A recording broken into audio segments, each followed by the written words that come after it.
Ya Allah Subhanahu wa ta'ala, seandainya aku tidak diberi buku catatan ini. Karena kita tahu dalam buku catatan itu tersimpan segala perbuatan sekecil apapun dan sebesar apapun telah tertulis. Tidak ada yang dilewatkan. Bukti visualnya ada, saksi kemudian juga ada, bumi yang dipijak, kemudian tangan mereka juga bersaksi. Sehingga Allah Subhanahu wa ta'ala berfirman dalam surat Al-Yasin, surat Yasin ayat 65, Al-yawma nakhtimu ala afwahihim.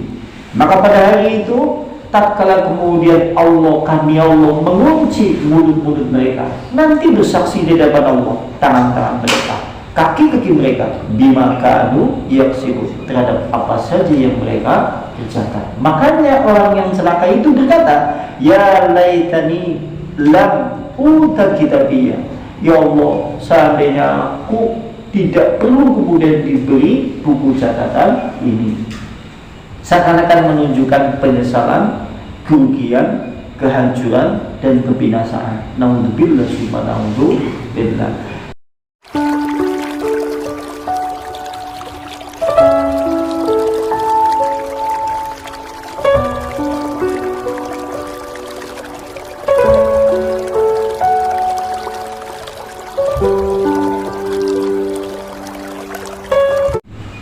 Dan berikutnya ayat selanjutnya, sekarang ayat yang nomor 10.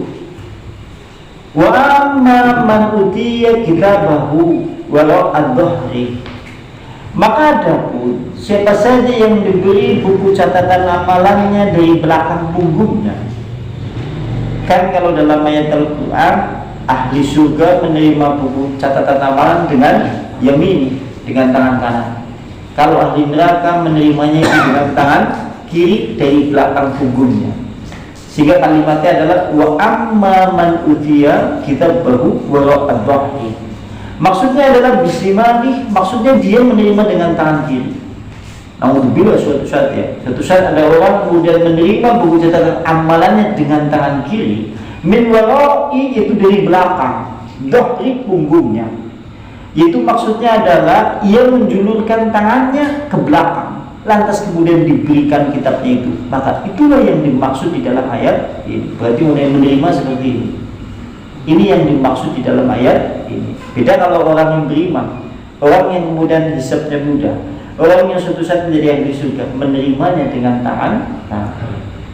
Sehingga kalau antum melihat tatkala kemudian di dalam ayat ini, tatkala kemudian dia menerima buku catatan amalan itu, lantas fasawfa yadrusubuh. Nanti orang itu kemudian berkata, orang itu kemudian berdoa, celaka aku. Maksud celaka aku adalah hasyara wa halaka. Dia merugi di dalam kehidupan dunia. Dia binasa, dia celaka. Maksudnya dia nanti akan dimasukkan ke dalam neraka. Sehingga kalau di dalam ayat yang lain yang banyak berbicara masalah bagaimana kemudian itu prosesi tatkala mereka menerima buku catatan amalan, itu di surat Al-Haqqah. Panjenengan kalau berhubung surat Al-Haqqah ada kalimat, yaitu tepatnya ayat 25, 26, 27 di surat Al-Haqqah. Dalam ayat itu Allah Subhanahu wa ta'ala berfirman, wa amma man utiya kitabahu bi siman. Maka adapun siapa saja yang menerima buku catatan amalannya dengan tangan kirinya, kalau di surat Al-Haqqah, maka kemudian orang itu berkata, ya laitani lima uta kitabiyah. Ya Allah Subhanahu wa ta'ala, seandainya aku tidak diberi buku catatan ini.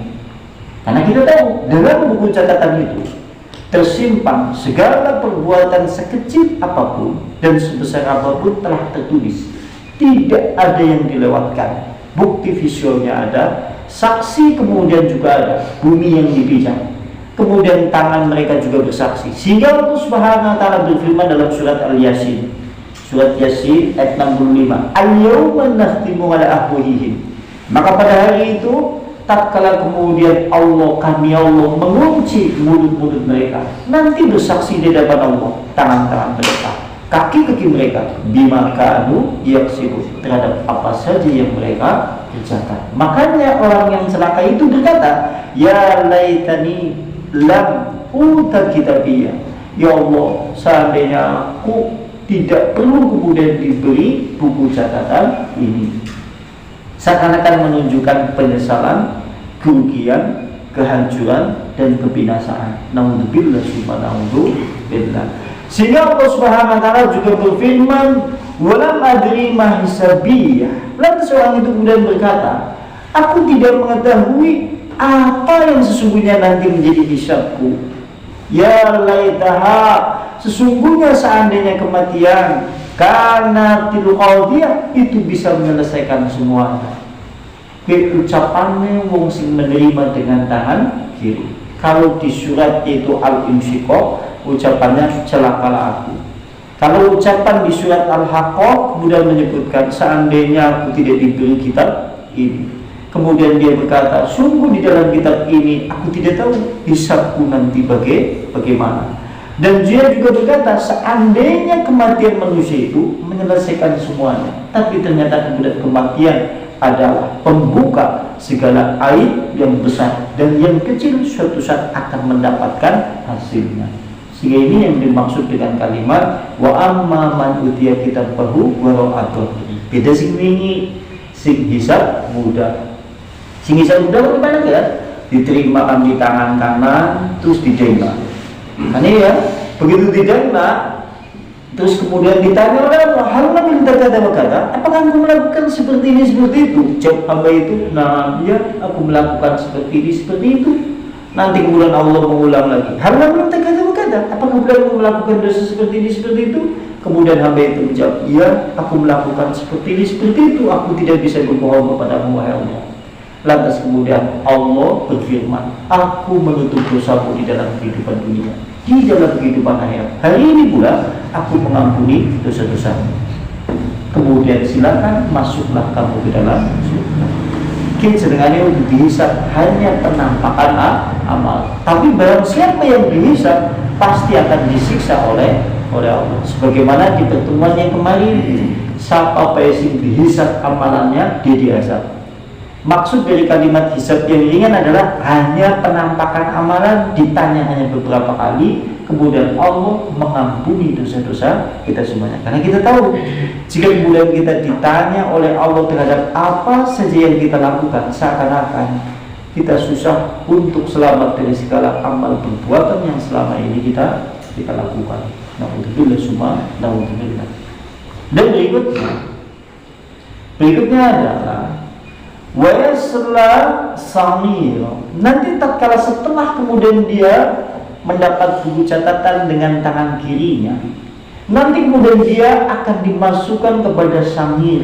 Samir adalah neraka yang menyala-nyala. Sangar ya, cara dia betul, ya memang betul. Dalam bahasa Indonesia ini itu sangar. Panjenengan kalau melihat orang sangar bagaimana? Wonge abang ini pada apa? Seakan-akan kecoa dari minuman keras, seakan-akan masuk ke dalam tubuhnya, sehingga yang ngomong sangat. Karena merah, kemudian merah, seakan-akan wajahnya merah kehitam-hitaman, sehingga orang mengancapkan sangat. Dan memang iya, sing jenengane sangi itu memang iya bahasa Arab, sangat itu adalah neraka api yang menyala-nyala. Dan kita tahu, sing jenengane api neraka dulu pernah disinggung, warnanya hitam pekat, dinyalakan oleh Allah selama 3000 tahun. 1000 tahun pertama warnanya menjadi ibyadh, putih. Kemudian dinyalakan 1000 tahun lagi menjadi warnanya merah. Kemudian dinyalakan 1000 tahun lagi warnanya menjadi hitam pekat. Wahia saudau mudlima, maka hitam pekatnya seperti malam yang gelap gulita. Sebagaimana Ad-Duhab dulu pernah menyinggung juga, yang namanya Ad-Duhab berkata, ma'uha, api itu air neraka jahanam hitam, pohonnya hitam, sumurnya hitam, lembahnya hitam, buahnya hitam, minumannya hitam, makanannya hitam, penduduknya hitam, bahkan airnya juga hitam dan apinya juga hitam pekat, seperti pekatnya malam gelap gulita. Nah, nanti dia akan dimasukkan ke dalam neraka.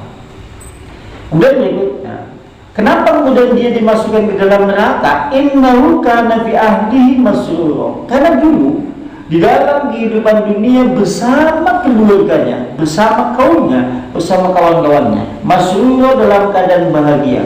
Maksud dari kalimat itu masrura bahagia dulu di dalam kehidupan dunia adalah farhan la yafkaru fil nawaqib. Dia dulu di dalam kehidupan dunia tidak pernah berpikir, sehingga hatinya seakan-akan bahagia, tidak pernah memikirkan sebab akibat dari yang dia berbuat, sehingga dia kemudian tidak pernah menggunakan akalnya bahwasanya manusia kelak akan dibalas oleh Allah Subhanahu wa Ta'ala. Kisah dimaksud kemudian itu dia dulu di dalam kehidupan dunia bersama keluarganya dalam keadaan bahagia, seakan-akan uripe nang alam dunia bebas. Makanya kan ada hadis Rasulullah, al-mu'min itu ad-dunya sijnul mu'min. Dunia ini adalah sijin ini penjaranya orang-orang yang beriman. Kenapa kemudian disebutkan penjara? Karena Imam Nawawi kemudian menjelaskan, karena yang namanya mukmin dunia ini seakan-akan itu penjara bagi orang mukmin, karena orang mukmin yang hidup di dalam kehidupan dunia itu seakan-akan dibatasi. Itu seperti mereka itu di dalam penjara, dibatasi segala perbuatannya, dipikirkan sebab akibatnya supaya kemudian dia bisa terbebas dari jerat yang namanya kemudian gemerlapnya dunia. Mulanya anak ucapan di dalam hati Rasulullah, dunia sijnul mukmin, yang cenderungnya dunia adalah penjaranya bagi orang mukmin dan surganya bagi orang kafir. Kenapa surganya bagi orang kafir? Karena orang kafir itu bebas, tidak pernah memikirkan apa saja yang dia berbuat, tidak pernah kemudian peduli terhadap apa saja kehidupan setelah mati, tidak pernah kemudian mau beribadah kepada Allah karena mereka sendiri tidak percaya pula. Kalaupun kemudian mereka percaya di dalam hatinya, kemudian perbuatannya mengarah ketidakpercayaan kepada kehidupan setelah mati. Hari ini kita disuguhi pemandangan wong ya, kafir bisa ngomong, aku yang ngerti ngesuk nikmati ya bakal dia diri. Bersama dengan itu dia tidak beribadah, dia tidak pernah berdoa, dia tidak pernah mohon ampun. Sama saja orang kafir, karena dia pada dasarnya mengingkari di dalam perbuatannya, sekalipun di dalam hatinya kemudian meyakini. Naudzubillah subhanahu. Dan berikutnya adalah wala yakhafu mimma amami, dan mereka dia tidak takut, tidak khawatir terhadap apa saja balasan di hari kemudian. Fa'aqabahu dzalika al-farha yasir, maka Allah Subhanahu wa taala menghukum orang-orang yang seperti itu, yang dimana dia bergembira, bahagia sebentar saja di dalam kehidupan dunia, dengan al-hazan al-tawil, dengan kesedihan yang berkepanjangan. Kan eman-eman banget, amat disayangkan kita hidup di dunia hanya sekejap mata, kita hidup di dunia hanya sementara, kita hidup di dunia hanya kemudian sekejap mata saja, kemudian sebentar, kemudian sirna. Dan sayang teramat sayang jika kemudian kehidupan yang sementara tapi membawa dampak, yaitu kesedihan yang berkepanjangan dan abadi di kelak di sisi Allah Subhanahu wa Ta'ala. Karena alhamdulillah uripenang dunia setela, tapi ternyata kemudian membawa hasil dampak siksa yang selama-lamanya. Mau sekedar hanya bahagia sekedar di dunia sebentar saja, tapi kemudian membawa dampak penderitaan yang cukup lama di dalam neraka. Dan kita tahu hari-hari akhirat itu sebanding dengan seribu tahun. Bayangkan kalau suatu saat ada manusia hamba Allah yang dibalas oleh Allah, disiksa di dalam neraka 1 minggu. Berarti seminggu disiksa berapa? Seminggu berarti hitungannya 1000 itu berapa tahun? Naudzubillah subhanahu. Duri penanganan dunia saya ketahui. Ini ya, naudzubillah itu yang belum disisa oleh Allah selama-lamanya. Naudzubillah subhanahu. Dan berikutnya, innahu dhana alla yahur, sesungguhnya dia menyangka bahwasanya dia tidak akan pernah kembali. Maksudnya adalah karena ya'taqidu annahu la yarji'u illallah wa la yamiduhu ba'da mauti, karena sesungguhnya dia dulu di dalam kehidupan dunia berakidah atau berkeyakinan bahwasanya tidak akan dikembalikan oleh kepada Allah Subhanahu wa Ta'ala. Dan dia berkeyakinan tidak akan kembali seperti sedia kala setelah kemudian dia mati. Karena dia tatkala urip alam dunia, dia tidak yakin terhadap permasalahan balasan dari Allah setelah kemudian dia mati. Dan dia tidak yakin pula bahwasanya Allah akan menghidupkan kembali seperti sedia kala kemudian terjadi dan untuk disiksa oleh Allah Subhanahu wa Ta'ala. Ini sebanding atau berbanding lurus dengan amalannya. Antum semakin bagus keyakinan terhadap keyakinan ini, maka semakin bagus pula amalan antum kepada Allah Subhanahu wa Ta'ala.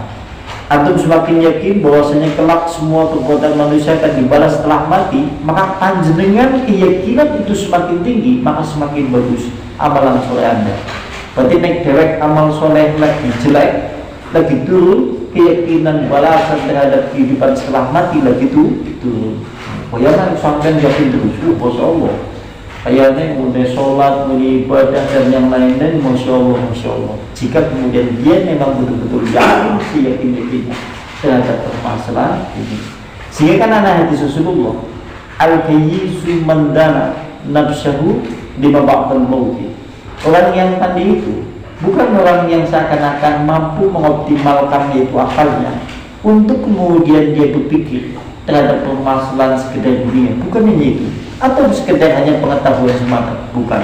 Tapi orang yang cerdas sesungguhnya adalah siapa saja yang mampu menundukkan hawa nafsunya untuk kemudian dia banyak beramal soleh untuk persiapan kehidupan setelah kematiannya. Ini sebenarnya wong cerdas atau orang yang pandai di sisi Allah Subhanahu wa Ta'ala. Nah, kemudian berikutnya Qatadah dan selainnya. Qalahu ini disebutkan oleh Ibnu Abbas, Qatadah dan selain dari mereka berdua. Ini diucapkan oleh Qatadah, Ibnu Abbas dan selain mereka berdua. Maksud dari kalimat al-hur, nah kalau kan ada kalimat la yahur. Nah, maksud dari kalimat itu adalah al-ruju', yaitu kembali. Makanya diterjemah diartikan sungguhnya dia menyangka bahwasanya dia tidak akan kembali, karena memang menurut kemudian Qatadah, menurut Ibnu Abbas, kalimat Yahud maksudnya adalah kembali. Bulannya dan terjemahan diartikan sungguhnya dia menyangka tidak akan kembali kepada Allah Subhanahu wa Ta'ala. Karena bihi basira, bal Allah Ta'ala, dan Allah Subhanahu wa Ta'ala berfirman, bala inna rabbahu kana bihi basir. Jangan seperti itu. Yang benar adalah sungguhnya Tuhannya adalah kepada dirinya, kepada amal perbuatannya maha melihat. Maksudnya adalah samiduhullahu kama bada'ah. Itu Allah Subhanahu wa Ta'ala nanti akan menghidupkan kembali manusia setelah mati. Dan nanti Allah Subhanahu wa Ta'ala akan membalas segala perbuatan apa saja yang dilakukan oleh manusia, baik yang bersifat perbuatan notabene baik dan juga itu adalah sesuatu perbuatan yang buruk, dan Allah suatu saat pasti akan membalasnya. Dan Allah Subhanahu wa Ta'ala ngaliman khabir, maha mengetahui dan juga maha memberitakan atau maha mengawasi terhadap apa saja yang manusia lakukan. Berarti selesai surat Al-Insyiqaq ayat 9 sampai ayat 15. Berikutnya adalah ayat 16 sampai ayat 25. Insyaallah pada pertemuan berikutnya. Ada yang mau ditambahkan? Tambah silakan. Mau nanya sedikit dulu. Ya. Yang tadi masalah doa anak cucu yang diterima itu yang bagaimana gitu? Nanti panjenengan lihat surat Al-An'am, surat Al-Imran ayatnya 38. Coba dilihat surat 38 ini. Ya, Al-Imran 38 al-besar dulu. Ya. Atau jenengan ya kalau coba dibaca dulu itu. Kalimatnya coba dibaca. Al-Imran ayat 38. Kalau tidak salah ya.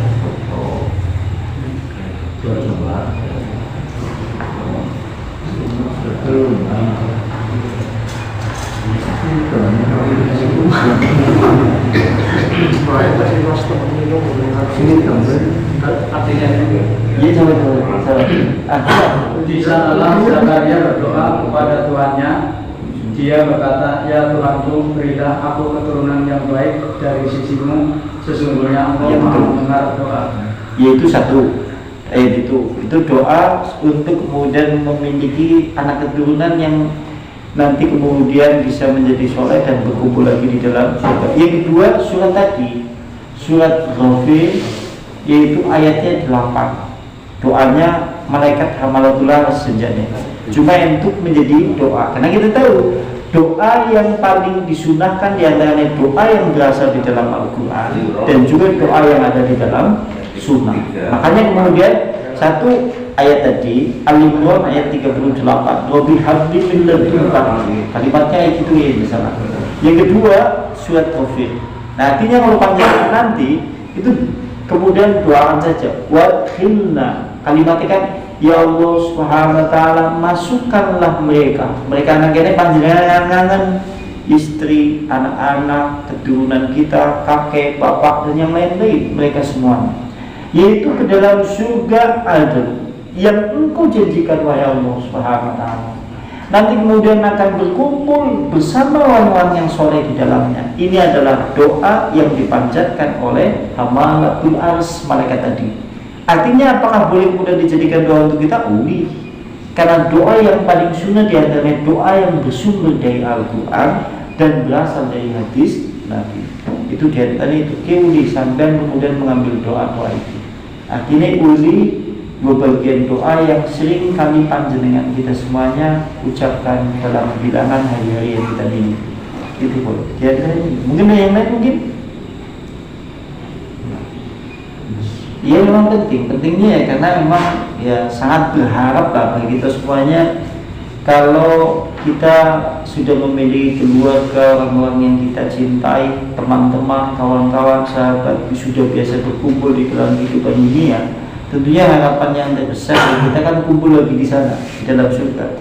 Dan menurut hemat kami, saya pernah ngomong pada jenengan bahwa kenikmatan yang paling lebih segala-galanya adalah tatkala nanti kita berkumpul kembali di dalam surga, kemudian bercerita terkait masalah pengalaman dulu, tatkala kemudian kita semuanya berada di dalam kehidupan dunia. Kan dari cerita ini lah, mungkin sampai nih bu, nanti sebulan surga cepet cepet padahal ngaji nih ngantuk terus ibu, ya, masya Allah ya. Tapi cerita tentang surga itu, masya Allah. Maksudnya seperti itu.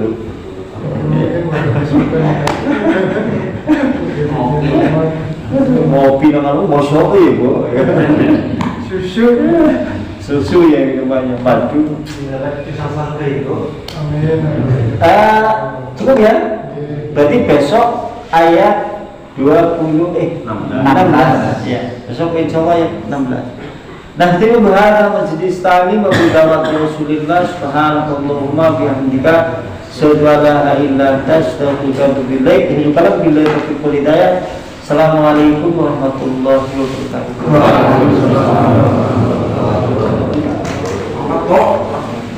Buat udah kayak murah. Mau karena yang nganterin teman. Dulu Pak, bagian dulu.